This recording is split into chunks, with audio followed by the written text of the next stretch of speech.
music in the beginning. Darkness reigned over the abyss. Yet God's Spirit hovered above the waters, ready to work wonders with a single command. God transformed the void into something extraordinary. Suddenly God said, "Let there be light." And as if by magic, light was born. God saw that the light was good and separated it from the darkness. He called the light day and the darkness. Night evening came and morning followed. This was the first day.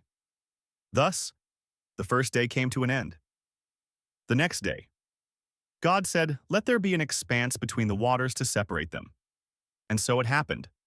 God divided the waters in two, those below and those above, which God called sky.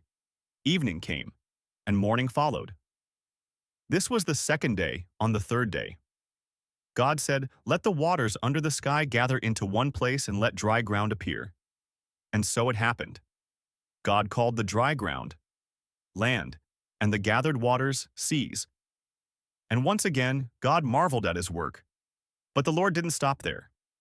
He continued saying, "Let the land produce produce, vegetation, seed-bearing plants, and trees that bear fruit with seed, each according to its kind."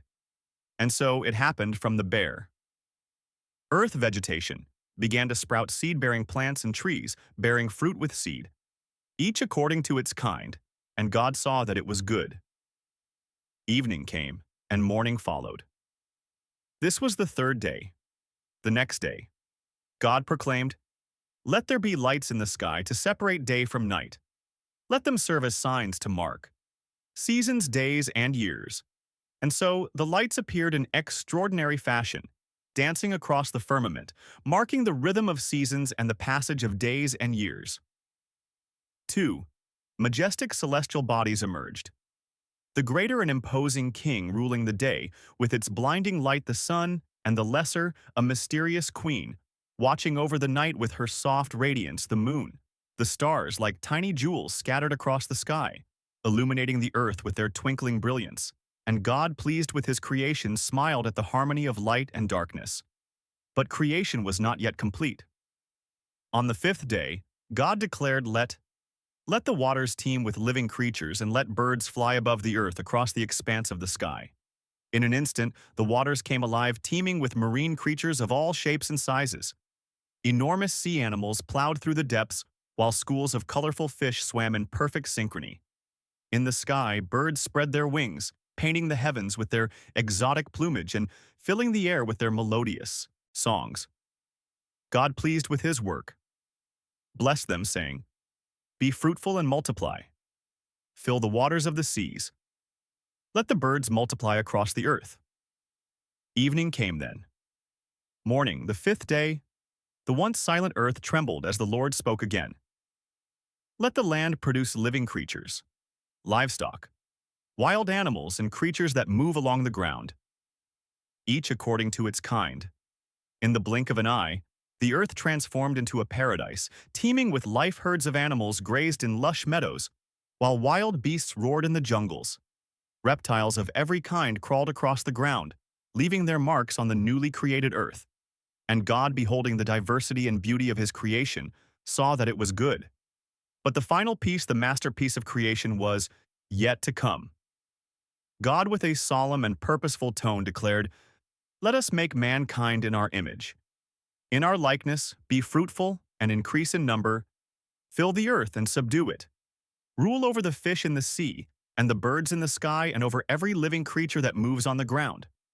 And so God created mankind in his own image and bestowed upon them an extraordinary gift: dominion over all creation, destined to govern and care for all the wonders God had made.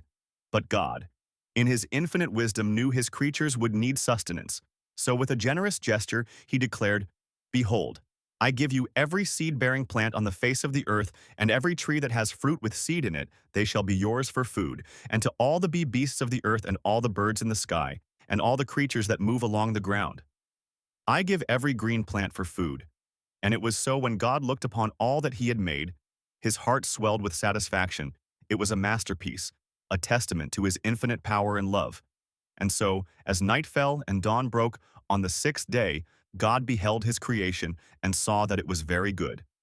Thus the heavens and the earth were completed in all their vast array by the seventh day. God had finished the work he had been doing. So on that day he rested from all his work. Then God blessed the seventh day and made it holy, because on it he rested from all the work of creating that he had done. This is the account of the heavens and the earth when they were created. Now no shrub had yet appeared on the earth, and no plant had yet sprung up for the Lord. God had not sent rain on the earth, and there was no one to work the ground. Then the Lord God formed a man from the dust of the ground and breathed into his nostrils the breath of life.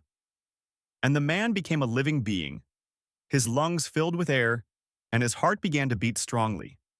His eyes opened for the first time, marveling at the world around him in an act of love. God decided to create a special place for mankind. He planted a garden in the east of Eden, making every kind of tree grow that was pleasing to the eye and good for food. In the middle of the garden, he placed the tree of life and the tree of knowledge of good and evil. Eden was not only a feast for the eyes, but also a source of life and sustenance. From its depths flowed a crystal-clear river that watered the garden, splitting into four streams that stretched to the ends of the earth. The first was called Pishon, which wound through the entire land of Hava, where gold was found. The gold of that land was pure aromatic resin, and onyx were also there. The second river was called Gon, which flowed around the whole land of Cush. The third river was the Tigris, which ran east of Asher, and the fourth was the Euphrates. In the midst of this idyllic scene, God the Lord placed the man he had formed to cultivate and care for this wonderful garden.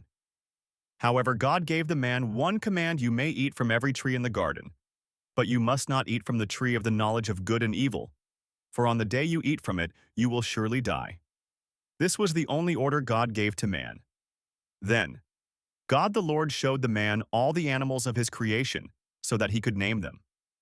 And so the man gave names to all living creatures, to all domestic animals, to all the birds of the sky, and to all the wild animals. Yet despite the beauty and diversity of creation, the man felt incomplete. God, in his infinite wisdom, understood the man's need and said, "It is not good for the man to be alone. I will make a suitable helper for him." Then God caused the man to fall into a deep sleep, and while he slept, he took one of his ribs and closed up the place with flesh with the rib in his hands. The Lord God shaped a woman, a perfect companion for man. Every curve, every feature, was molded with love and purpose. Suddenly the man awoke and gazed in wonder at the woman God had created, his voice quivering with emotion. He exclaimed at last, "This is bone of my bones and flesh of my flesh. She shall be called woman, for she was taken out of man." The man named his wife Eve, for she would become the mother of all living. From that moment on, it was established that a man would leave his father and mother to be united with his wife, and the two would become one flesh. Thus, in the midst of a lush garden teeming with life, the story of humanity began in that time of innocence and purity. The man and woman were naked, yet they felt no shame. Their nakedness reflected the transparency of their souls and their complete trust in their Creator and themselves. Adam and Eve lived in a state of absolute bliss in the incredible Garden of Egypt. Music. Their days were filled with laughter and walks along flowery paths, exploring Eden's corners, marveling at each new creature and delicious fruit they discovered. Their hearts overflowed with gratitude to God for the abundance he had bestowed upon them. But in the garden's shadows, a cunning figure watched. The serpent with a wicked smile slithered up. To Eve, "Did God real say, 'You must not eat from any tree in the garden'?" it whispered, sowing doubt. Eve hesitated but replied innocently, "We may eat fruit from all the trees except the tree of the knowledge of good and evil. You will not certainly die?" The serpent's voice grew more intense. "Laden with seduction, your eyes will be opened and you will be like God, knowing good and evil." The desire to know the forbidden burned in Eve's heart. Unable to resist temptation, she reached out her hand, took the fruit, and ate. The taste was divine, so she rushed to share it with her husband, who also partook of the forbidden fruit. Suddenly their eyes were opened and they became aware of a hidden reality. They were naked. Their nakedness, once unnoticed, now filled them with shame. With trembling hands they wove fig leaves to cover their vulnerability, seeking refuge in the garden's dense foliage as the day cooled. The man and woman heard God the Lord walking through the garden, feeling even more ashamed. They ran to hide among the trees to avoid being seen naked. But God the Lord called out to the man, saying, "Where are you?" The man replied, "I heard you in the garden, and I was afraid because I was naked, so I hid. Who told you that you were naked?" God asked, "Have you eaten from the tree that I commanded you not to eat from?" He replied, "The woman you gave me as a companion offered me that fruit, and I ate it." Then the Lord God asked the woman, "What have you done?" She answered, "The serpent deceived me, and I ate." God then turned to the serpent. His voice, stern and solemn, "Because of what you've done, you'll be cursed among all animals. Wild and domestic, you'll crawl on your belly eating dust for the rest of your days." He continued, "I'll put enmity between you and the woman, between your offspring and hers. Her seed will crush your head while you'll strike at their heel." Next, God faced the woman, his words echoing through generations. "I'll intensify your pain in childbirth. You'll bear children in agony, you'll desire your husband, but he will rule over you." Finally, God looked at the man and declared, "Because you listened to your wife and ate from the forbidden tree, the ground is cursed because of you. You'll eat from it in sorrow. All your life, it'll produce thorns and thistles, and you'll eat wild plants by the sweat of your brow. You'll earn your bread until you return to the earth, from which you came, for dust you are, and to dust you shall return." Then the Lord God made clothing from animal skins for the man and his wife. He dressed them and said, "The human has become like one of us, knowing good and evil, with a heavy heart, but firm resolve to protect his creations." God finally banished the man and woman from the Garden of Eden. That place of perfect communion and beauty could no longer be their home, for sin had entered the world. As they walked away, the garden vanished from sight, and the first sunset outside Eden painted the sky red. The creation of the universe, filled with wonders and tragedies, marked the beginning of an eternal story of struggle, redemption, and hope in the arid plains. East of Eden, Adam and Eve had had two sons, Cain and Abel. Cain, the firstborn, toiled under the scorching sun, pulling weeds from the earth. Abel, his younger brother, led his flock through the pastures, his face lit with a peace Cain had never known. One day, Cain shouted, "Abel, God seems pleased with you, but not with my offerings. What do you have that I don't?" Abel, stroking one of his lambs, calmly replied, "It's the heart, brother. God looks at the heart." Abel's words echoed in Cain's mind. Days passed and envy grew like a shadow within him. One night, under a star-studded sky, Cain made a decision. "Come to the field with me tomorrow." He told Abel, his eyes hiding his true intentions at dawn. The brothers met in the fields. The tension was palpable, the air heavy. "Why does God favor you and not me?" Cain asked, his voice a dangerous whisper. "It's our faith, Cain. God wants us to give our best with sincerity." Abel replied, not sensing the threat. Suddenly, the calm of the field was shattered by a dull thud. Cain, with a stone in hand, struck Abel on the head. Abel fell to the ground, his eyes filled with surprise and pain. "Cain, my brother," he murmured before his voice was silenced. Forever, the once vibrant earth, a stage for life, became the first witness to history's oldest crime. Abel's blood soaked the ground, crying out to heaven for justice. Cain, his hands trembling and stained, red, stared in horror at what he'd done. Suddenly, a voice thundered in his mind, powerful and all-knowing. "Where is your brother Abel?" "I don't know. Am I my brother's keeper?" Cain replied, his voice cracking with fear and guilt. God sternly declared, "Your brother's blood cries out to me from the ground. You are cursed, banished from this land that has opened its mouth to receive your brother's blood." The tragedy of Cain and Abel was etched into humanity's heart, an eternal reminder of envy and hatreds, destructive power. Time passed, but the earth had become corrupt. Mankind's wickedness had grown immense. God, looking down with sorrow, decided to end the depravity. Yet amidst this darkness, hope rested on one man, Noah, at 600 years old. Noah felt the weight of his age as he gazed at the dark sky. He sensed his end was near. The world around him had become utterly corrupt, drowning in evil and violence. God's voice resonated deep and clear. Noah, I have decided to put an end to all flesh, for the earth is filled with violence because of them. Build an ark of cypress wood, make rooms in the ark and cover it inside and out with pitch. The enormity of these words left him breathless. God had chosen him of all people for a task beyond his comprehension. Noah obeyed immediately, but it wasn't easy. His family doubted him and whispered behind his back, "Is he crazy, an ark in the middle of dry land?" His children murmured.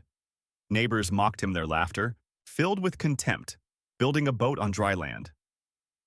"Noah, you're insane. Judgment is coming." Noah would reply, his voice firm and his eyes full of conviction. Days turned into weeks and weeks into months. Each day was a marathon of physical and mental effort. The tension was palpable. Time seemed to run faster than they could work. Amid the construction moments of high tension arose one afternoon while securing a crucial beam. The wind suddenly picked up, threatening to unravel everything. "Quick, hold it steady!" Noah shouted, and his sons rushed to help. Sweat poured down their brows as they battled against the elements, the wood creaking under the pressure.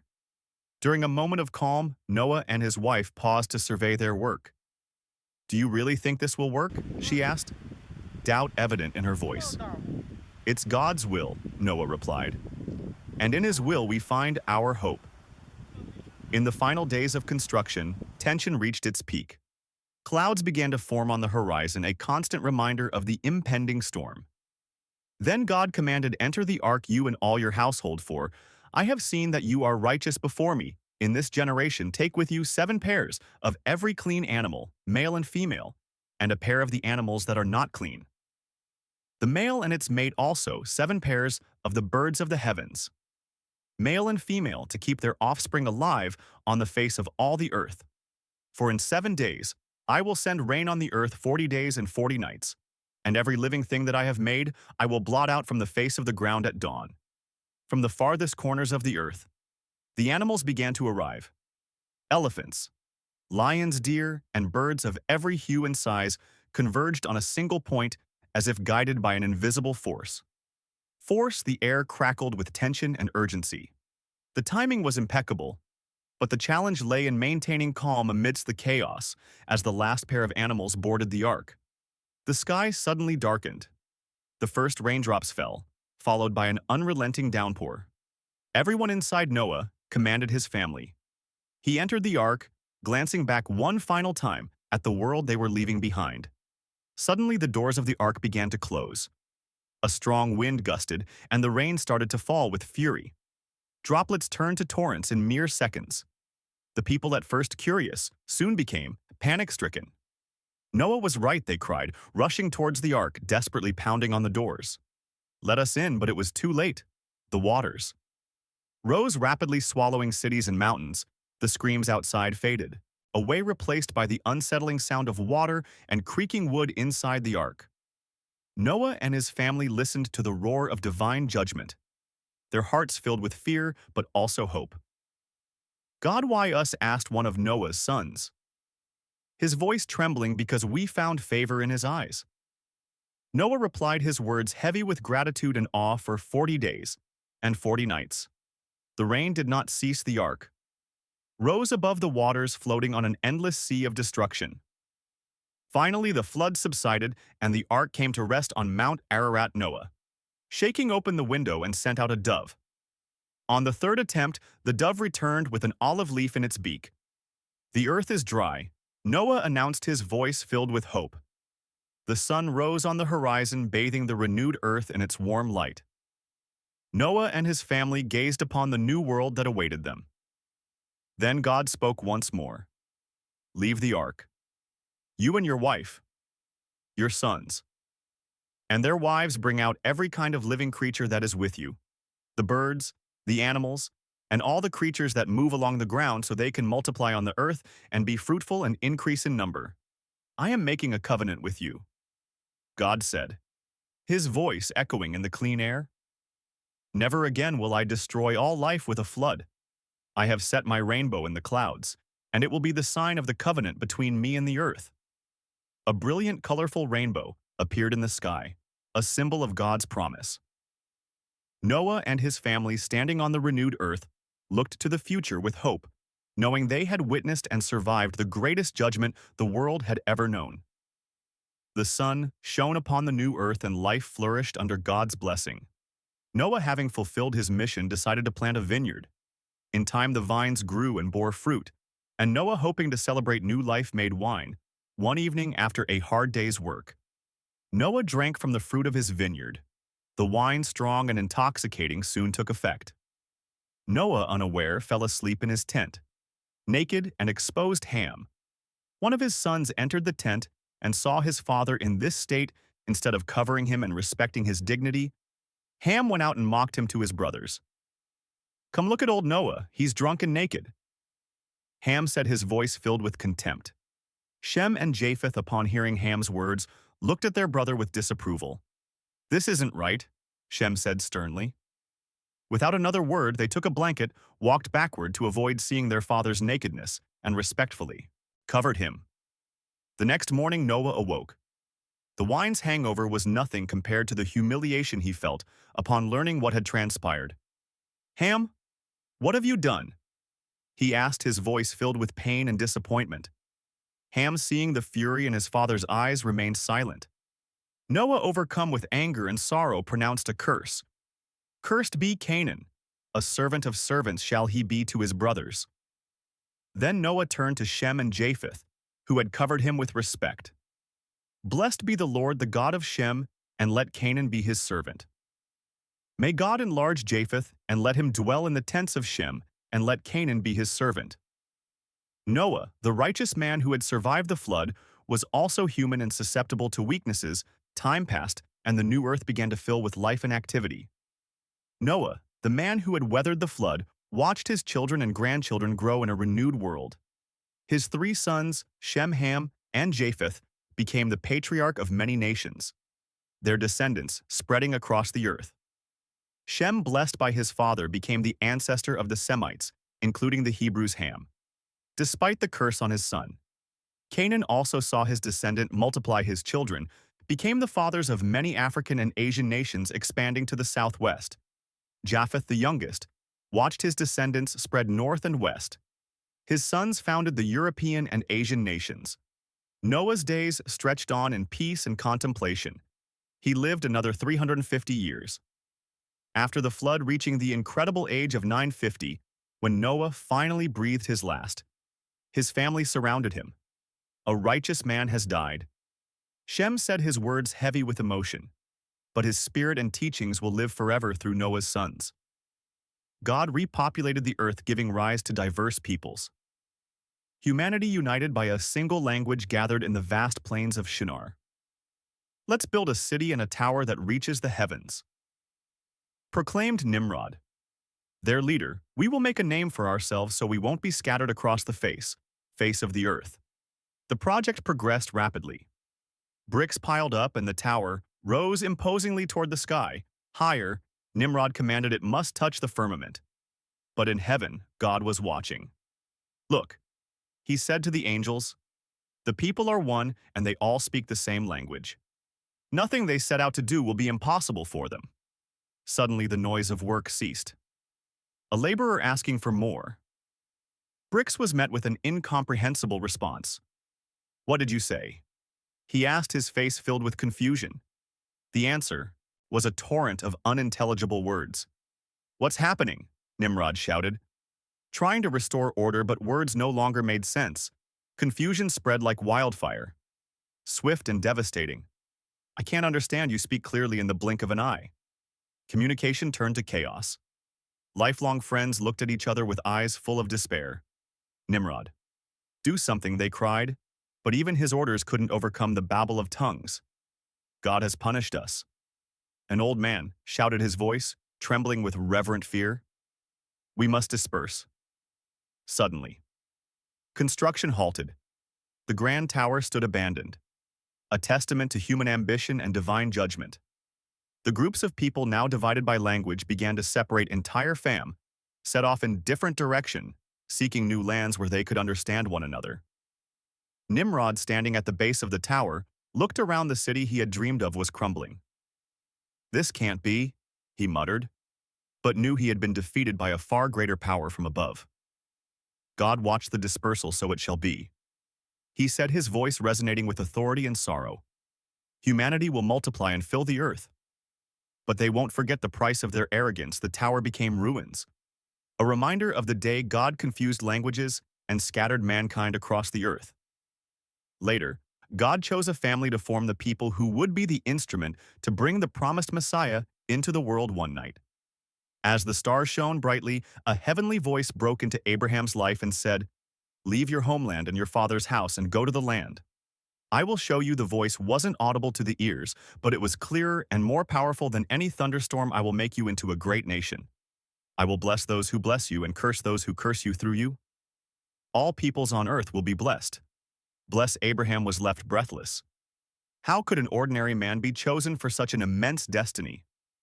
Abraham was born in of the Chaldan, a bustling Mesopotamian city where the Tigris and Euphrates rivers gave life to the land. His father, Terah, was respected, but their days were simple, filled with rituals. In a polytheistic society, divine love transformed from a awakening and a radical light. Abraham was proud. Under the starry sky, the night heaven seemed as infinite as the promise he had received at 75 years old. His incredible story began. He decided to face his fears and depart. "We're leaving," he announced to Sarai, his wife. "Where to?" she asked, concern in her eyes. "To the land, oh, Lord will show us," he replied with determination, with a heart full of hope and a budding faith. He obeyed the Lord. He set out with Sarai, his nephew Lot, and all their possessions. They headed towards Canaan. The journey was fraught with uncertainty, but divine promise guided them. They crossed Haran and finally reached Canaan, a land of rolling hills and fertile valleys. There dwelt the Canaanites in fortified cities, each ruled by its own king. Abraham traveled through the country until he reached sacred Shem. Beneath the majestic oak of Moreh, suddenly the Lord appeared again and declared, "To your offspring I will give this land." Moved, Abraham built an altar there and prayed to the Lord. But soon, the promised land turned hostile. A severe famine struck Canaan and the fertile soil turned to dust. Livestock died and provisions grew scarce one night. Abraham lifted his eyes to the sky. "Why have you brought us here?" he cried, seeking answers. Among the stars, silence was his only answer. With a heavy heart, he made a decision. "We'll go to Egypt," he announced. Sarai looked at him with concern. "What about the Lord's promise? We must survive," Abraham replied, hiding his doubts behind a resolute gaze. The journey to Egypt would be dangerous, but staying meant certain death on a starlit night. A powerful voice echoed in Abraham's mind. "Fear not, Abraham. I am your shield. Your reward shall be great." Though these words filled his heart with hope, fear still dwelled within him. He knew that Sarai, his beloved wife, was his greatest treasure and feared for her life in unknown lands. He had to protect her at all costs when they reached Egypt. So he devised a plan as they approached Egypt. Abraham stopped and spoke to Sarai. "I know you're a beautiful woman," he said worriedly. "When the Egyptians see you, they'll say she's his wife and kill me to have you. Please say you're my sister." I nodded. Understanding the gravity of the situation, they arrived in Egypt, a city marked by the stark contrast between opulent palaces and widespread slavery. But Abraham was right. Upon entering the city, all eyes were fixed on Sarah's beauty.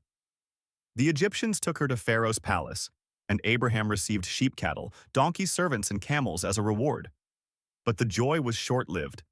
Mysterious plague befell Pharaoh and his household, bringing chaos and despair. Furious and bewildered, Pharaoh confronted Abraham. "What have you done to me? Why didn't you tell me she was your wife? Your deception has brought curses upon me. Take your woman and leave."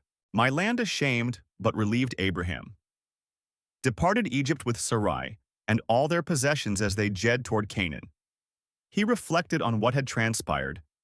The Lord is truly a shield and guide in times of uncertainty.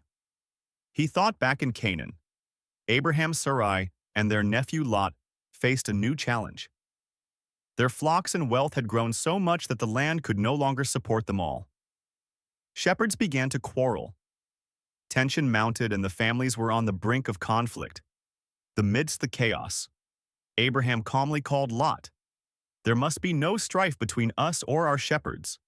We are family. Look at the land before us. If you go left, I'll go right. If you choose right, I'll go left, Lot. Survey the Jordan Valley, lush and fertile like Eden itself. I'll choose the Jordan Valley." He declared, eager to prosper in those abundant lands. So they parted ways. El settled near Sodom, a city notorious for its wickedness, while Abraham remained in Canaan. That night, the Lord spoke to Abraham once more. "Lift your eyes and look from where you stand to the north and south, east and west. All the land you see, I will give to you, and your offspring forever moved."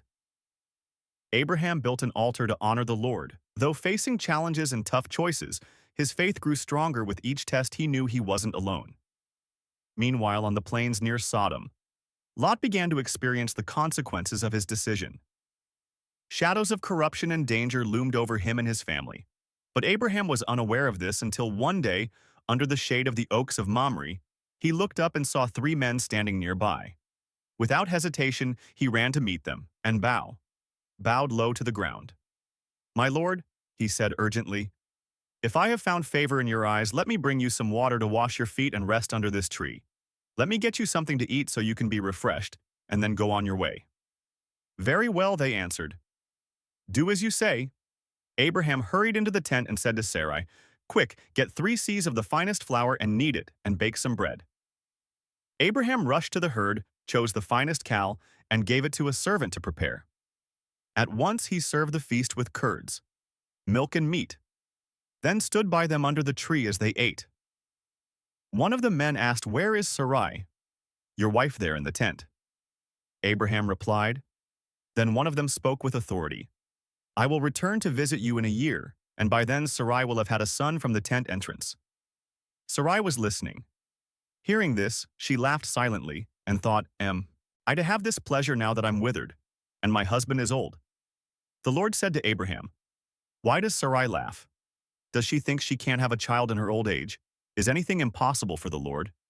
At the appointed time I will return to you, and Sarai will have a son after eating the men." Rose and looked towards Sodom. Abraham walked with them to see them off. Then the Lord shared his plans with Abraham. "The outcry against Sodom and Gomorrah is so great, and their sin so grievous, that I will go down to see if their actions are as wicked as the reports reaching me." Abraham asked anxiously, "Will you sweep away the righteous with the wicked? Suppose there are 50 righteous people in the city. Will you not spare the place for the sake of the 50 righteous people?" "There," the Lord replied, "if I find 50 righteous people in Sodom, I will spare the whole city for their sake. Though I am but dust and ashes, I have been bold to speak. What if only 10 can be found?" Abraham persisted. The Lord concluded, for the sake of 10, "I will not destroy it." After the conversation, Abraham returned to his tent with a heart full of fear. He knew his nephew Lot was in Sodom. Meanwhile, in Sodom, 2 angels were entering the city.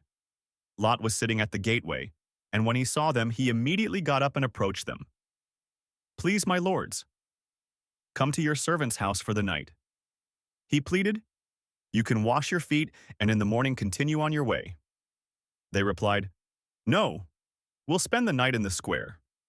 But Lot insisted so much that they agreed and went to his house. He prepared a feast for them and baked unleavened bread together. They shared the meal. Suddenly, a mob surrounded the house with clubs in their hands and shouted, "Where are the men who came to you tonight? Bring them out." Lot went out to speak with them, closing the door behind him. "Please, my brothers, don't do this evil thing," he begged desperately. The enraged crowd responded, "Get out of our way. This foreigner came to live among us, and now he wants to be our judge. We'll treat you worse than them." They began to press against Lot, trying to break down the door. Suddenly the angels struck the men outside with blindness. They could no longer find the entrance. The angels said to Lot, "Do you have anyone else here? Get your family out of this place because we are going to destroy it. The outcry against its inhabitants has reached the Lord and he has sent us to destroy it." Lot rushed out to gather his family. "Hurry, we must leave this place." He warned the Lord, is about to destroy the city, but they didn't believe him. The angels urged, "Lot, quick, take your wife and your 2 daughters who are here, or you'll be swept away when the city is punished." Lot hesitated, but the men grabbed his hand along with his wife and daughters and led them out of the city. For the Lord had mercy on him once outside. One of them said, "Run for your lives. Don't look back or stop anywhere in the valley. Escape to the mountains or you'll be destroyed." They ran as fast as they could towards Zor. As the sky began to brighten with dawn, and with the first ray of sunlight the Lord rained down sulfur and fire from the heavens upon Sodom and Gomorrah. He destroyed those cities, the entire plain, all the inhabitants and the vegetation on the ground. But Lot's wife couldn't resist and look back. In that instant she turned into a pillar of salt. Miles away at daybreak, Abraham went to the place where he had stood before the Lord and looked toward Sodom and Gomorrah. Suddenly he watched in horror as thick smoke rose. Like the fumes from a furnace, a chill ran down his spine. The cities had been judged. Though divine judgment had fallen on these cities, the Lord remembered his promise to Abraham and saved Lot. The devastation served as a grim reminder of sin's consequences and the importance of obeying God. Abraham moved to the Negev region and settled as a foreigner in Gah. Once again, Abraham introduced his wife by saying, "She is my sister." Amos, king of Gar, sent for Sarai and took her for himself. That night, God appeared to Amos in a dream and said to him, "You are as good as dead, because of the woman you have taken. She's a married woman." Startled, Amos replied, "Lord, would you destroy an innocent nation? Didn't he tell me she is my sister? And didn't she also say he is my brother? I have acted with a clear conscience and clean hands." Then God said to him, "Yes, I know you did this with a clear conscience, and so I have kept you from sinning against me. Now return the man's wife, for he is a prophet, and he will pray for you and you will live. But if you do not return her, you may be sure that you and all who belong to you will die at dawn." Amos summoned all his servants and told them what had happened. Fear gripped them all. Then Amos called Abraham and said anxiously, "What have you done to us? How have I sinned against you that you've brought such great guilt upon me and my kingdom? You've done things to me that should never be done." Abraham replied, "I thought there was no fear of God in this place and that you would kill me because of my wife. Besides, she truly is my sister, my father's daughter, but not my mother's, and she became my wife when God had me leave my father's house. I told her, this is how you can show your love to me wherever we go. Say of me, he is my brother." Then Amos took sheep cattle and male and female servants and gave them to Abraham. He also returned Sarai his wife to him. Amos said, "My land is before you, settle wherever you please." But after this incident, the Lord visited Abraham and Sarah in a miraculous way, fulfilling his promise beyond what they could imagine. Sarai conceived and bore a son in her old age, just as God had announced. Abraham named him Isaac, obeying the divine instruction. Sarai, filled with joy, exclaimed, "God has brought me laughter, and everyone who hears about this will laugh with me." When he was 8 days old, Abraham circumcised Isaac, faithfully following God's commands. He was 100 years old when his son was born, a living testimony to the Lord's power and faithfulness. On the day Isaac was weaned, Abraham threw a grand feast. Amidst the celebration, Sarai spotted Ishmael, the son of Hagar, the Egyptian, mocking Isaac. "So you're the chosen one," Ishmael muttered. Isaac looked at him bewildered with a hardened expression. Sarai approached Abraham and said, "Send away that slave woman and her son. The son of this slave will not share the inheritance with my son, Isaac." Abraham, taken aback by Sarai's vehement, furrowed his brow. "What are you saying?" he replied. "Ishmael is my son too. I won't allow that woman and her boy to endanger Isaac." Sarai declared. Silence fell between them. Night came, but rest eluded Abraham. Restless, he left his tent and gazed at the starry sky. A soft yet firm voice echoed within him. Do not be distressed about the boy and your servant. Listen to whatever Sarai tells you. It is through Isaac that your offspring will be reckoned. I will also make a nation of the son of the servant, because he is your offspring at dawn. With a heavy heart, Abraham took bread and a skin of water. He approached Hagar's tent. You must leave, he said bluntly. Hagar looked at him in disbelief. Leave where to? To the desert? Abraham replied, avoiding her gaze. God will be with you after all this time. She protested, her voice tinged with anguish. Is this how you send us away? It's necessary. He affirmed, handing her the provisions. I can do no more, with tears in her eyes. Hagar took Ishmael by the hand and left the camp. The desert stretched endlessly before them, a vast nothingness. The heat was stifling. The water skin emptied quickly. Ishmael, weak and dehydrated, collapsed. Mother, I can't go on, he whispered. Hagar, desperate, laid him under a bush. Wait here, she said, her voice breaking.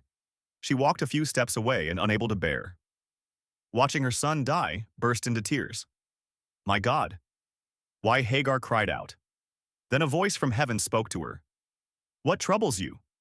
Hagar, fear not, for God has heard the boy's voice. Rise, lift the boy and hold him with your hand, for I will make him a great nation. Surprised, Hagar opened her eyes and saw a well of water that wasn't there. Before she ran, filled the water skin, and gave Ishmael a drink. Life returned to the boy's eyes. At that time, God decided to test Abraham. Abraham, the Lord called. Here I am. Abraham responded, always ready to hear his voice. Then God gave him an instruction that would shake any father's heart to the core. Take your only son Isaac, whom you love so dearly. Go to the region of Moriah and offer him there as a burnt offering on the mountain. I will show you. Abraham's soul was filled with a storm of emotions. How can this be? He thought he's the son of promise, but his unwavering faith sustained him at dawn. The next day, he rose early and commanded with resolve, prepare the donkey, will depart at sunrise.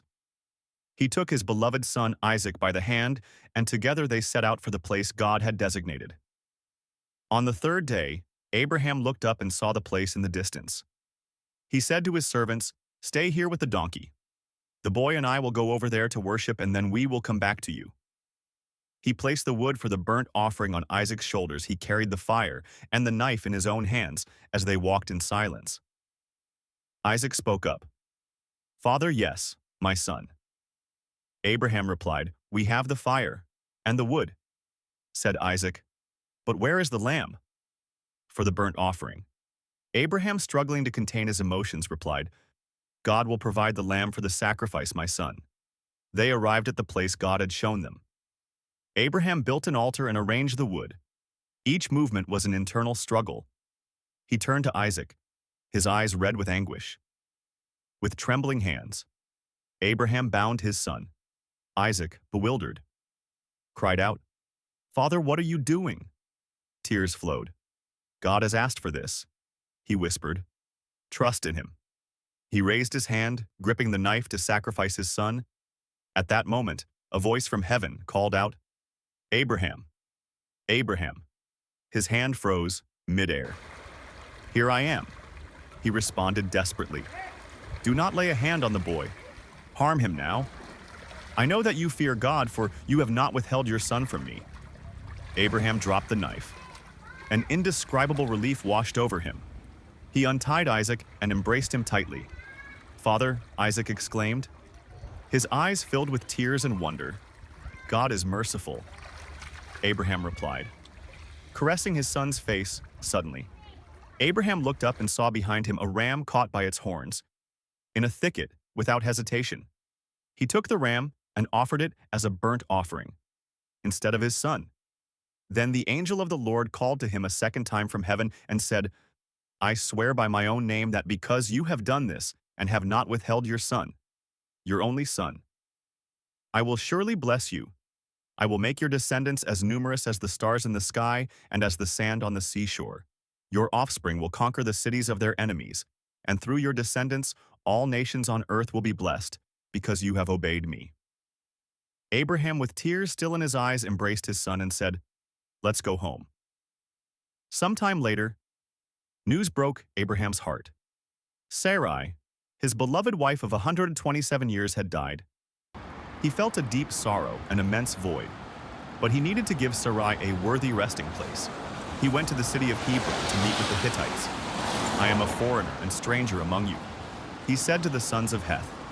"Sell me some property for a burial site here, so I can bury my dead." The sons of Heth replied, "Sir, listen to us. You are a mighty prince. Among us bury your dead in the choicest of our tombs. None of us will refuse you his tomb for burying your dead." But Abraham persisted. "Allow me to buy the cave of Melah that belongs to Ephron." Ephron, present among them, replied, "My lord, I give it to you. You, the cave, and the surrounding field are yours." "No," Abraham said firmly. "I will pay the fair price." Ephron answered, "My lord, hear me. The land is worth 400 shekels of silver. But what is that between you and me? Bury your dead without hesitation." Abraham weighed out the silver and handed it over. Thus, he acquired his first property in the Promised Land. So Ephron's field in Melah facing Mamre with the cave, and all the trees in the field became Abraham's property as a family burial site. After this, Abraham buried Sarai in the cave of the field at Melah in the land of Canaan. Abraham secured a resting place for his family for generations. It was a testament to his commitment to the land God had promised him. After Sar's death, Abraham found comfort and companionship in Keturah, a woman he married and had 6 more children with, thus expanding the family God had promised him. Yet an inner voice troubled him. What of Isaac? He needs a companion. His son's loneliness worried him, for upon Isaac rested God's promise. Abraham summoned Eliezer, a loyal servant, and asked him to find a wife for Isaac, placing his hand under his master's thigh. Eliezer swore to fulfill his mission upon reaching the city of Nahor. Eliezer halted by the well outside the city. It was the hour when women came out to draw water. Suddenly, a radiantly beautiful young woman appeared. It was Rebekah, daughter of Bethuel. Eleazar was astruck. Could it be her? He wondered. He approached her and asked, "Whose daughter are you?" "I am the daughter of Bethuel, son of Milcah and Nahor," Rebekah replied. Amazement swept over Eliezer. She was indeed from Abraham's family. "Blessed be the Lord," he exclaimed. "Is there room in your father's house for us to stay?" "Of course," she affirmed. "There's space and food for your camels, too." In Bethel's house, after sharing the story, Eliezer made his request. "My master Abraham sent me to find a wife for his son Isaac. Rebekah is the chosen one." Laban, Rebekah's brother, and Bethuel replied, "This is from the Lord. Take Rebekah and go." The next day, Eliezer prepared to leave on the return journey. Isaac was meditating in the field at dusk. Looking up, he saw camels approaching. Rebekah saw him too. "Who is that man coming through the field towards us?" she asked Eliezer. "It's my master," he answered. She took a veil and covered herself when they met. Isaac looked at Rebekah, and without words, felt in his heart that it was her Rebekah. He said softly, "You are welcome." She raised her eyes, and their gazes met in that instant. A deep love was born. Abraham, seeing his son happy, felt his mission was fulfilled. He had faced losses and trials, but God's promise continued through Isaac and Rebekah. One evening, as the sun set behind the dunes, Abraham gathered his children around the fire. "Father, tell us about God's promise," they asked with shining eyes. Abraham smiled and said, "God promised me that my descendants would be as numerous as the stars in the sky." June, curious, asked, "Are we part of that promise too?" "Yes, my children," Abraham replied, looking at each of them. "You all are part of God's plan for our family." As time passed, Jokshan became the father of Sheba. Indeed, in continuing the lineage the Lord had promised. Children's laughter filled the camp, a sign of multiplying blessings, knowing his days were numbered. Abraham called Isaac to his side. "My son," he said calmly, "I leave all my possessions to you. You are the son of the promise I made with Sarai. It is your duty to continue the legacy God has given us. Isaac nodded, feeling the weight of responsibility. I will honor your legacy, Father, he promised. Meanwhile, in distant lands, Ishmael, Abraham's first son with Hagar, heard news of his father's imminent death. Without hesitation, he set out on the journey. Back upon arriving at the camp, Isaac was surprised to see him. Ishmael, what are you doing here? I've come to say goodbye to our father. Ishmael replied solemnly on his deathbed. Abraham sensed the presence of his sons. He opened his eyes and managed a weak smile, seeing Isaac and Ishmael together with profound peace. Abraham breathed his last at 175 years old. Abraham went to be with the Lord. Despite their differences, Isaac and Ishmael united to bid farewell to their father together. They carried Abraham's body to the cave of Mela, the family tomb he had purchased, as they laid the body in its resting place. Ishmael looked at Isaac and said, "Despite everything, we are brothers," Isaac responded with a faint smile. "Indeed, today we honor our father together." The desert wind blew gently. Both brothers understood that Abraham's legacy was more than land and wealth.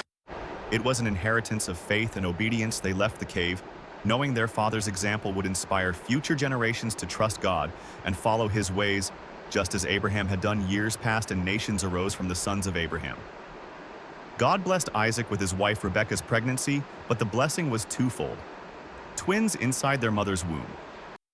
Jacob and Esau fought relentlessly. Rebekah, puzzled by the constant movement in her belly, turned to God. The answer was clear. 2 nations are in your womb, and the older will serve the younger. At birth, Earth. Esau emerged first, fair and covered in hair.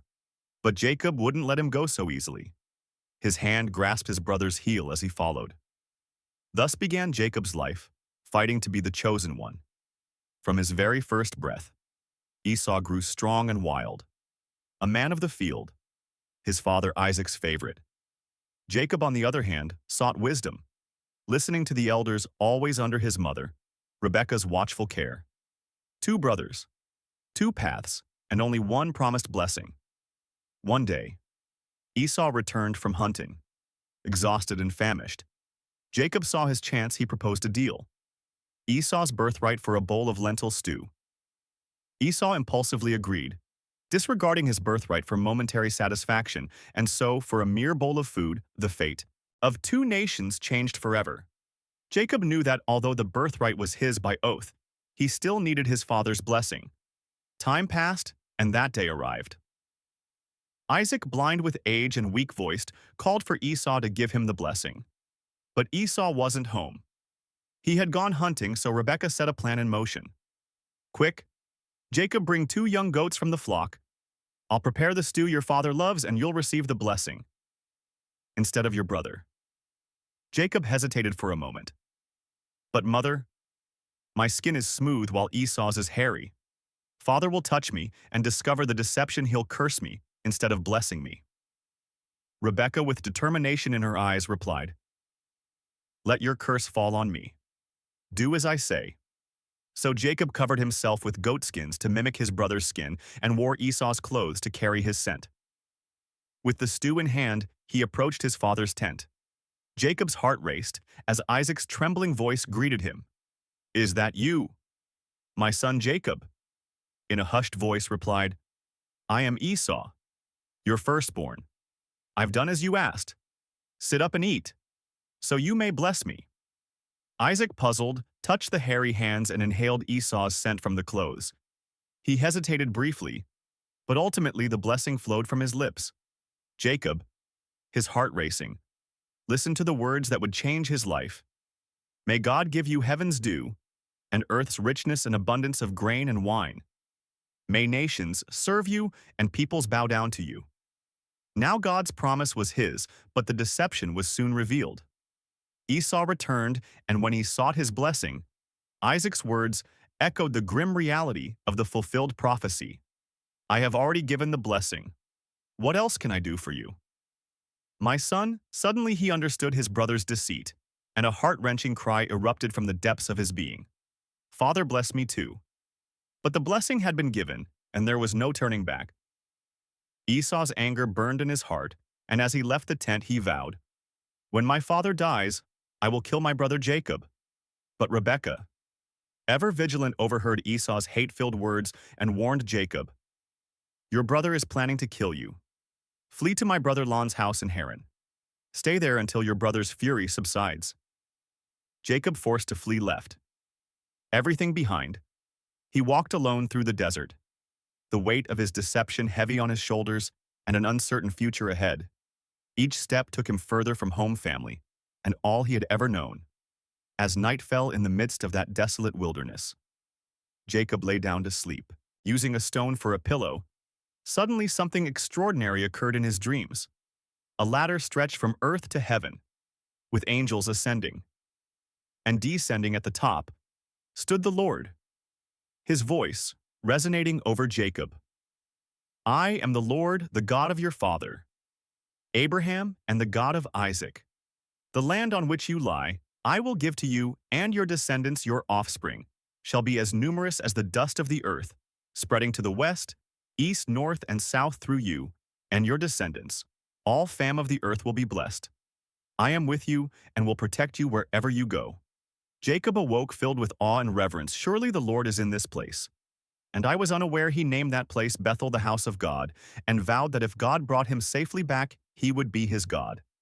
At dawn, Jacob continued his journey toward Haran, God's promise echoing in his mind, and the fear of his brother haunting his every step. After days of solitary travel, he finally reached the land near his uncle Laban's home.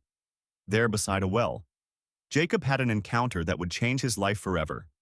As he approached the well, he saw several shepherds waiting to water their flocks. He went up to them and asked about his uncle Laban. The shepherds replied that Laban's daughter, Rachel, was approaching with her flock. Suddenly Jacob saw a young woman approaching and his heart skipped a beat. It was Rachel, Laban's daughter. He fell in love with her at first sight. Then, with a strength he had never shown before, he rolled away the heavy stone from the well and watered Rachel's flock. Jacob told her who he was, and Rachel, surprised and excited, ran to tell her father Laban. When Laban heard his nephew had arrived, he rushed to greet him, embracing him and bringing him home. Jacob began working for his uncle, but in his heart, the desire to be with Rachel grew. With each passing day, after a month, Laban made him an offer. "It's not right for you to work for me without pay. Tell me what wages you want." Jacob, without hesitation, replied, "I'll work for you. 7 years for Rachel." Your younger daughter Laban agreed, and so Jacob's days were filled with hard work, but his heart was full of hope and love for Rachel. Finally, the day arrived. The wedding was prepared, and Jacob, eager to receive Rachel as his wife, celebrated the union with a grand feast. But that night, under the cover of darkness, Laban committed a deception Jacob could never have anticipated. Instead of Rachel, he brought Leah, his older daughter, to Jacob's bed, and when morning came, Jacob discovered the cruel truth. His own uncle had deceived him just as he had deceived his brother years ago. Jacob, enraged, confronted Laban. "What have you done to me? Didn't I work for Rachel? Why have you deceived me?"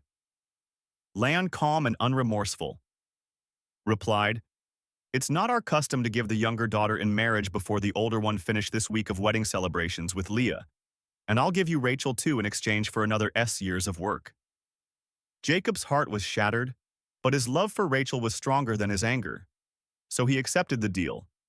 And a week later, he married Rachel, knowing full well that his life was now bound to more years of hard labor under the watchful eye of his cunning uncle. As time passed, Jacob found himself trapped in a new struggle. He loved Rachel deeply, but Leah was his wife too. God, seeing Jacob's disdain for Leah, blessed her with children while Rachel remained barren. Leah gave birth to Reuben, then Simeon, Levi, and Judah, while Rachel suffered in silence. Tension in Jacob's household grew day by day. Leah, despite having given him 4 sons, watched sadly as Jacob continued to love Rachel more than her. Meanwhile, Rachel, desperate to bear Jacob children, sought a solution in an act of deep frustration. She offered Jacob her servant Bilhah, hoping that through her, she could have offspring. Jacob agreed, and Bilhah bore 2 sons, Dan and Naphtali. Rachel, though not their biological mother, considered them as her own, and exclaimed joyfully, "I have had a great struggle with my sister, and I have won." But that victory was far from enough to fill the void she felt in her heart. The rivalry between the two sisters intensified. Leah, seeing she had stopped bearing children, refused to be left behind. She too offered her servant Zillah to Jacob, resulting in 2 more sons, Gad and Asher. Tension in the household became unbearable. Each woman vying for Jacob's affection while he, caught in the middle, watched his family grow as peace slipped away. Years passed, and Leah, as if touched by God's hand, once more conceived again and gave birth to Issachar, then Zebulun, and finally a daughter named Dinah. Yet Rachel's longing cast a shadow over the family. Her pain, frustration, and helplessness in the face of infertility tormented her day and night. However, one day when all seemed lost for Rachel, God heard her cry in a moment of divine grace. Rachel conceived and bore a son. That day, Rachel took the child in her arms and with tears of joy said, "God has taken away my shame." She named her son Joseph, and with him a new chapter opened in Jacob's life. Joseph wasn't just another son to Jacob. He was the child of the woman he loved most. And with Joseph's birth, hope rekindled in Jacob's heart. As time passed, Jacob's flock grew and he amassed great wealth, yet he could feel the tension rising around him. Whispers from Laban's sons filled the air, accusing him of stealing their father's fortune, everything he has. "He got at our father's expense," they said enviously. Jacob noticed how Laban's eyes, once familiar, now held resentment and distrust. The winds of change were blowing. It was then that God spoke directly to Jacob. "Return to your father's land, and I will be with you." This divine promise ignited a spark in his heart. It was time to leave.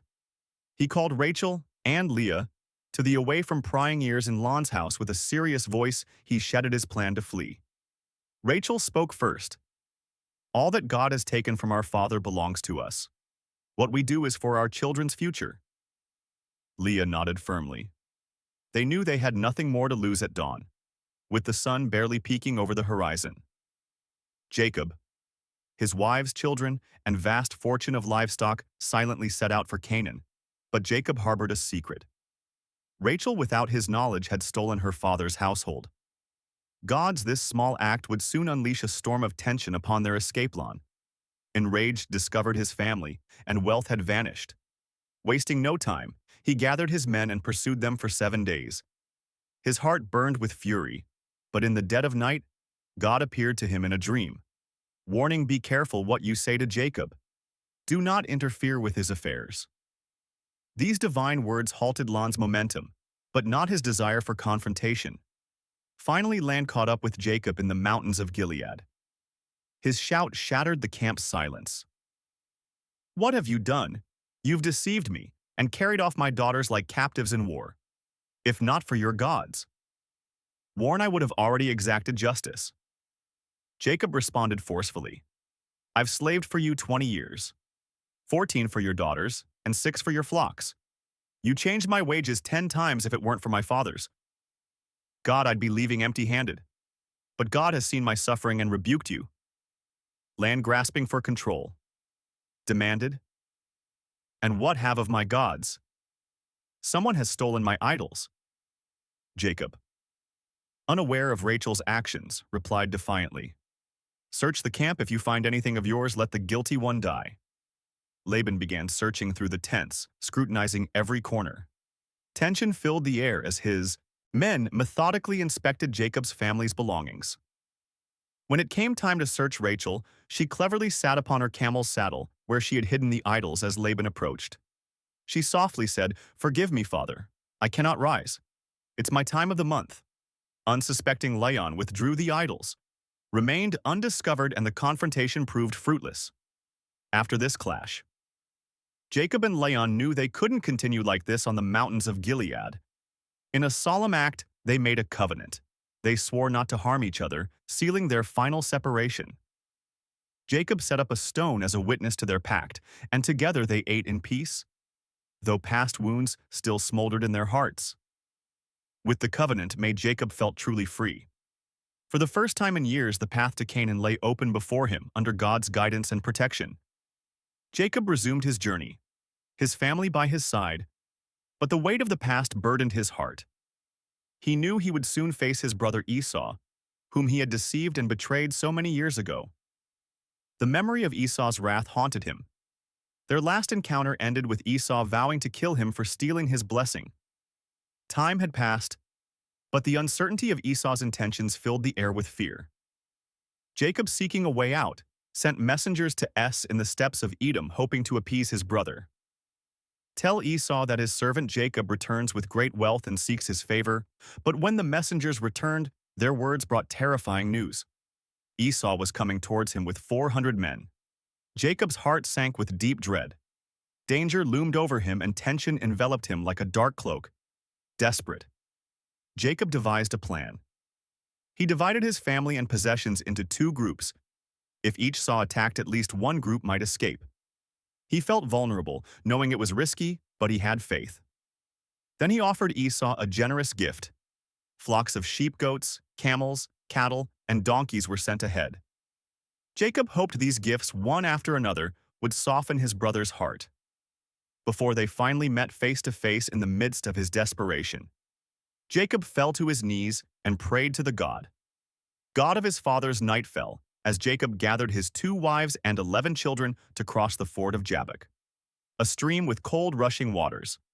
The relentless currents crashed forcefully while Jacob guided his family to the other side.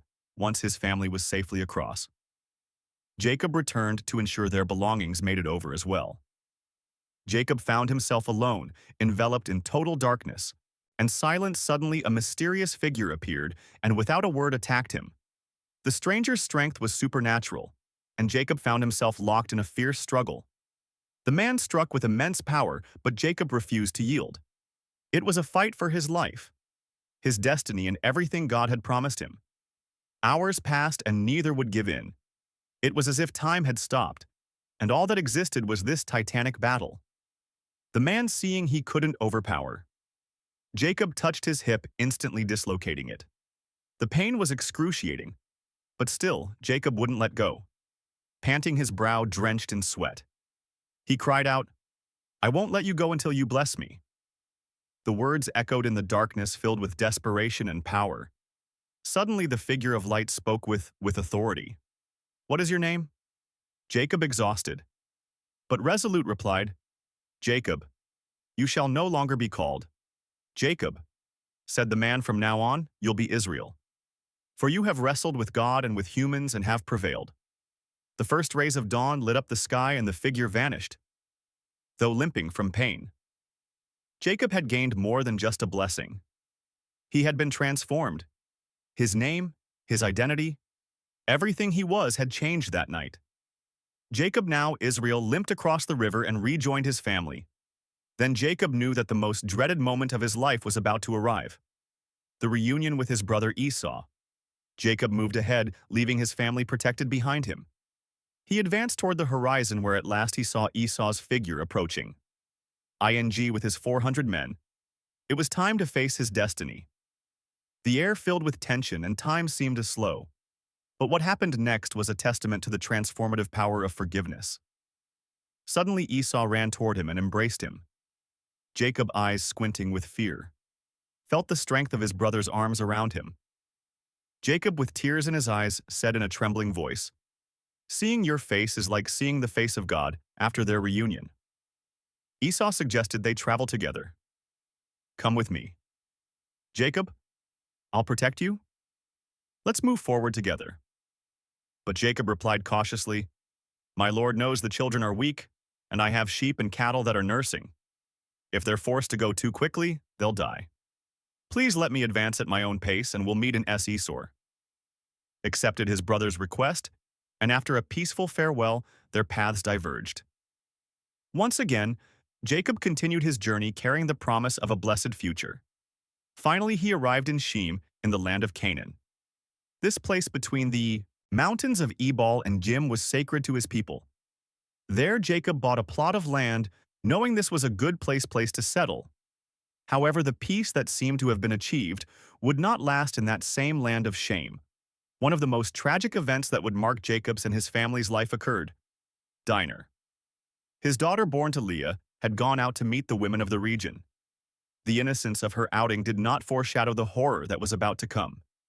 Shem, the son of Hamor, prince of the region, saw her lust filled his eyes, and in an act of brutality and selfishness, he took her by force and stole her innocence. But after his terrible deed, something unexpected happened. In Sesam's heart, he fell in love with Dinah. The very man who had dishonored her now wanted her as his wife with his pride broken. He went to his father Hamor and begged, "Get me this young woman as my wife." When Jacob learned of the tragedy, he went to embrace his daughter while his sons were returning from the field. But in his heart, anger and pain were growing. When Simeon, Levi, and the rest of his sons found out, their faces darkened with uncontrollable fury. The marriage proposal was received as an intolerable offense to their family and honor. Then Jacob's sons devised a cunning plan. They proposed a seemingly honorable solution.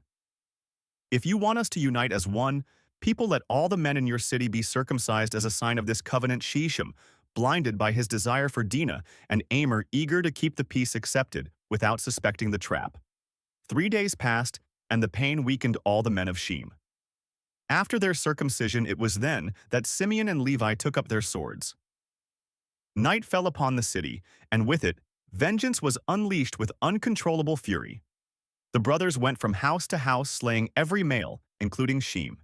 And his father Hamor blood ran through the streets, and the city which had trusted in the promise of peace was plunged into chaos. Violence had transformed dishonor into a massacre. Jacob, upon hearing of the slaughter, shuddered. The spill blood would bring not peace but war. He looked at his sons. Their hands stained with blood, and with a mixture of despair and anger, said to them, "You have made me a stench to the people of this land. We are few in number, and if they unite against us, they will destroy us." But his sons, still filled with rage, only replied, "Should our sister have been treated like a prost?" I toot. The danger was real. Jacob decided they could no longer stay in Shem. They had to leave before vengeance caught up with them. They journeyed to Bethel, where years ago Jacob had seen the stairway to heaven and wrestled with God at Bethel. God appeared to him again and spoke in a deep voice. "Be fruitful and multiply a nation. Even a community of nations shall come from you, and kings shall spring from your line." These words, echoing the promise made to Abraham and Isaac, confirmed that despite violence and chaos, the divine covenant would continue through Jacob and his descendants. Overwhelmed by the magnitude of the promise, Jacob erected an altar in Bethel. With steady hands, he anointed the stone with oil, marking the spot where God had spoken to him. But as the journey continued, a dark shadow began to cloud their path.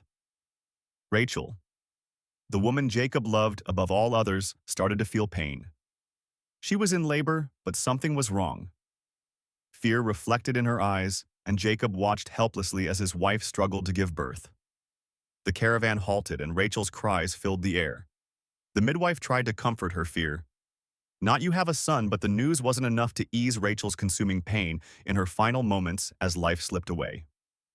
Rachel named her son Benoni, meaning son of my sorrow. Rachel's last breath was marked by pain, but also by love for the child she was leaving behind.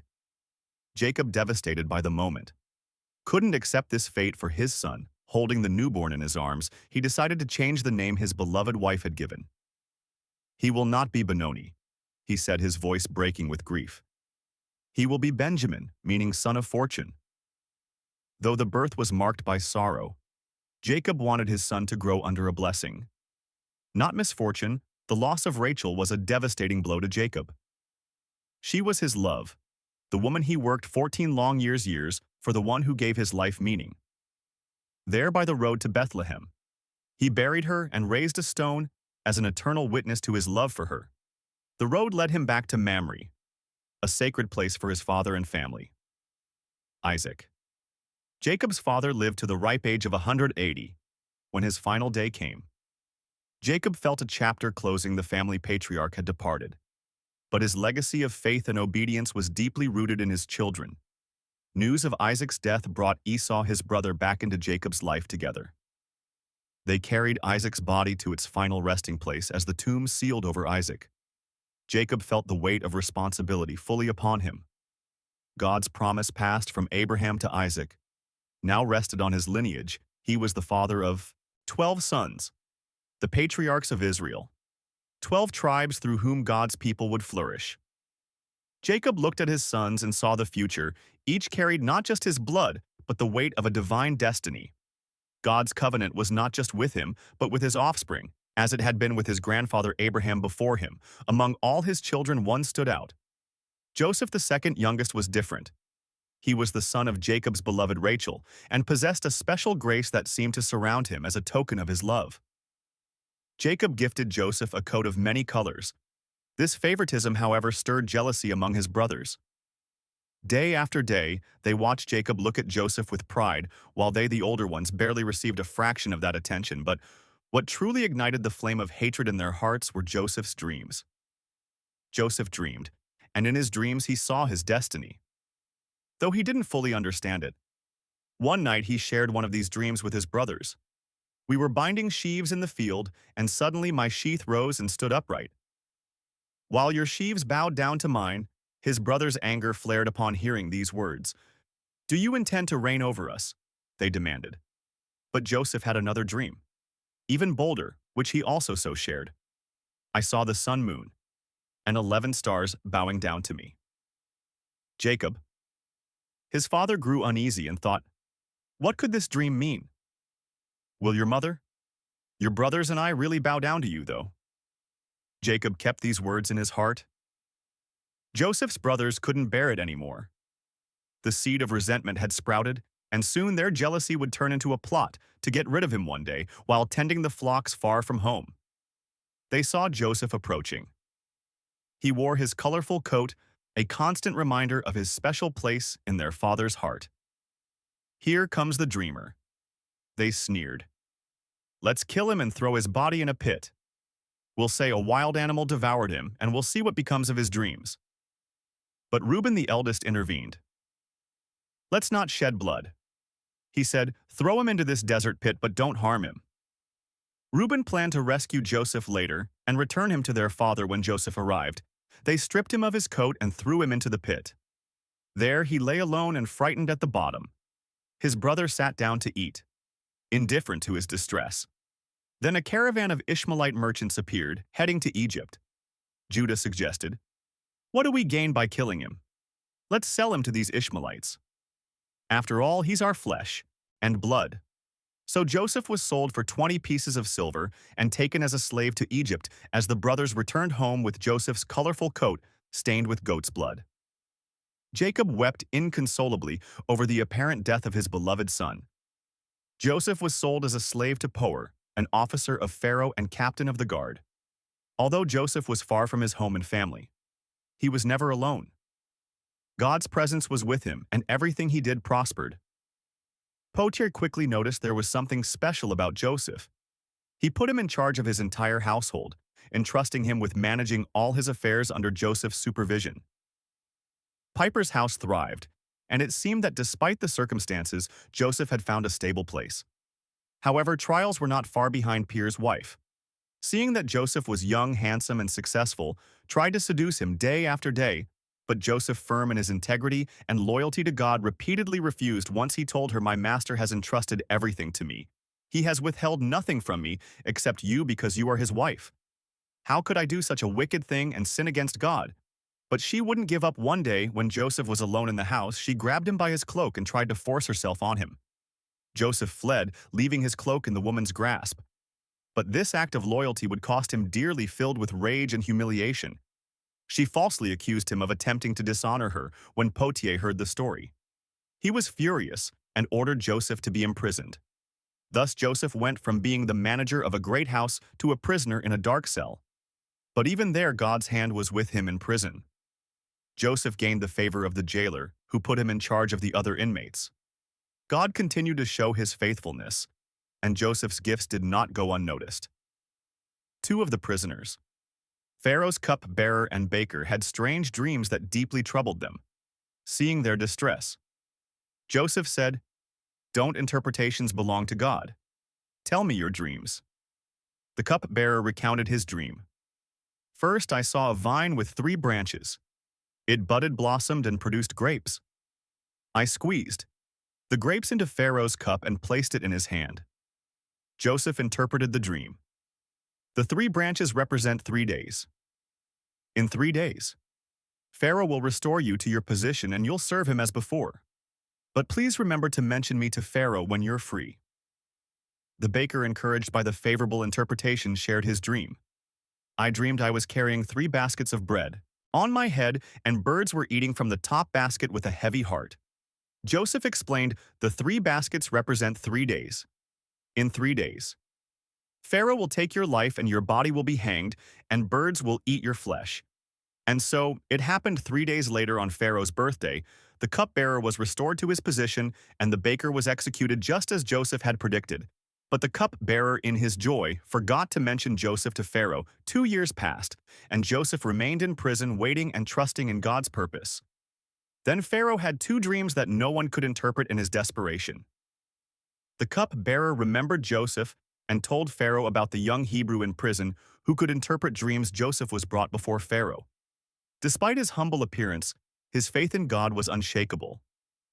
When Pharaoh asked him to interpret his dreams, Joseph firmly replied, "It is not in me, but God will give Pharaoh a favorable answer."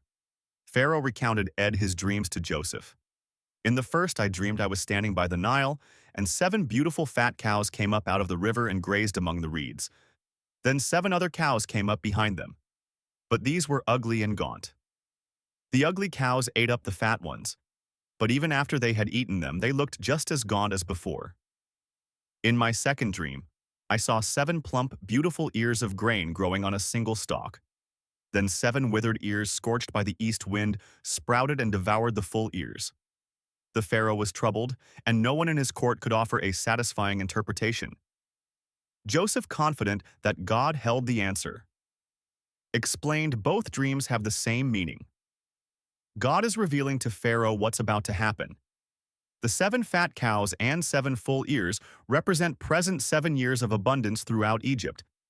But the 7 thin cows and 7 withered ears symbolize 7 years of famine that will follow the years of plenty.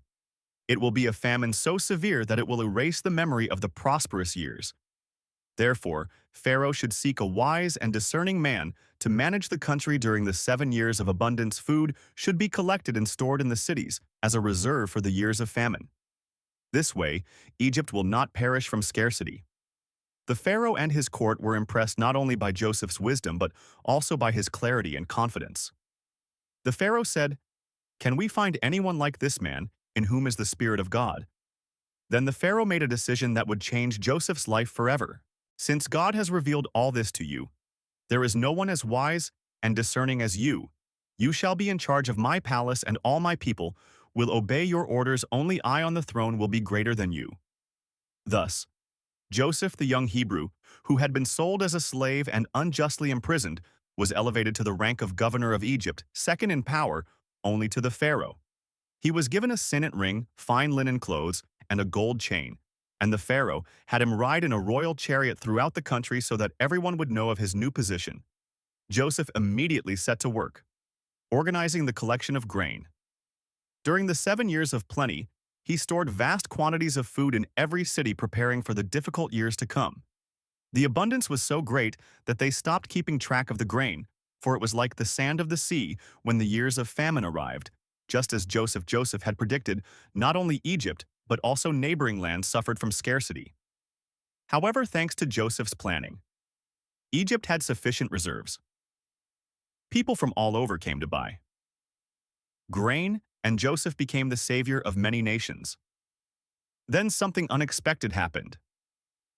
Among those coming to purchase food were his own brothers, the very ones who had sold him into slavery. Seeing him, they did not recognize him. For Joseph was now a powerful man dressed as an Egyptian, but Joseph recognized them immediately. Emotions and pain from the past stirred in his heart. But Joseph remained calm and decided to test his brothers to see if they had changed. He told them one of them must remain in prison while the others returned with grain for their families, and brought their youngest brother to prove their honesty for 3 days. He kept them imprisoned. Pondering his next move on the 3rd day, he said, Do this, and you will live. For I fear God. If you are honest men, let one of your brothers stay confined in jail while you take grain back for your starving households. But bring me your youngest brother, so your words may be verified and you won't die." The brothers said to one another in their own language, "Surely we are being punished because of our brother. We saw how distressed he was when he pleaded with us, but we wouldn't listen. That's why this trouble has come upon us." They didn't know Joseph understood them, for he had been speaking to them through an interpreter. He turned away and wept, but then came back and took Simeon, binding him. Before their eyes, upon returning to Canaan, they told their father Jacob everything, including the demand to bring Benjamin. Jacob, distressed, said, "You have deprived me of my children. Joseph is no more, Simeon is no more, and now you want to take Benjamin. Everything is against me." The famine continued, and finally Jacob agreed to let Benjamin go with his brothers, sending gifts and double the money to return what had been found in their sacks. The brothers returned to Egypt with Benjamin, seeing them. Joseph ordered his steward to bring them to his house, prepare a feast, and put them at ease. Then Joseph released Simeon and reunited him with the others upon seeing Benjamin. His heart was deeply moved. He invited them to dine and seated them in order of birth, which left them amazed. He served them, giving Benjamin portions 5 times larger than the others, wanting to test their loyalty. He instructed his steward to fill their sacks with grain and return their money, but also had his silver cup placed in Benjamin's sack. The next morning the brothers set out, but they hadn't gone far when the steward caught up with them and accused them of stealing the cup. They defended their innocence, but the cup was found in Benjamin's sack. Judah spoke in Benjamin's defense, offering to stay as a slave in his place to avoid causing their father more pain. Then Joseph could no longer contain his emotions in a moment filled with tears and reconciliation. He revealed himself to them, saying, "I am Joseph, your brother, whom you sold into Egypt. But don't be distressed or angry with yourselves for selling me here. God sent me ahead of you to preserve life. He turned your evil into good to save many lives." Joseph sent for his father Jacob and his entire family to come live in Egypt in the region of Goan, where they would be protected and cared for during the years of famine. When Jacob learned that his son Joseph was alive, he was filled with joy and exclaimed, "Now I can die in peace, for I have seen your face and know that you live." Joseph, now reunited with his family, experienced moments of joy and gratitude. Jacob and his sons were welcomed in Egypt and settled in the fertile region of Goshen, where they thrived under Pharaoh's protection and Joseph's supervision. Jacob lived 17 more years in Egypt, watching his family grow and prosper. Before he died, he called Joseph and asked him to make a solemn promise not to let his body rest in Egypt, but to return it to Canaan, to the tomb of his fathers. Abraham and Isaac. Joseph swore to fulfill this wish, reaffirming his commitment to God's covenant that bound his family to the promised land. Jacob, sensing his was near, gathered his sons to bless them. Jacob's words were not only blessings but also prophecies about the destiny of each tribe that would emerge from his sons. When Joseph's turn came, Jacob blessed his 2 sons, Ephraim and Manasseh, granting them a place among the tribes of Israel. Interestingly, Jacob crossed his hands while blessing them, placing his right hand on Ephraim the younger, instead of Manasseh. The firstborn Joseph tried to correct him, but Jacob insisted, "I know my son. I know Manasseh will also be great, but his younger brother will be even greater, and his descendants will become a multitude of nations after blessing them all." Jacob gave his final words, reaffirming God's promise concerning the land of Canaan. Then he peacefully breathed his last, surrounded by his family. Joseph faithfully fulfilled the promise made to his father. He requested permission from Pharaoh to take Jacob to Canaan, and a grand funeral procession was organized after the burial. Joseph's brothers began to worry. They feared that with Jacob gone, Joseph might seek revenge for what they had done to him years ago.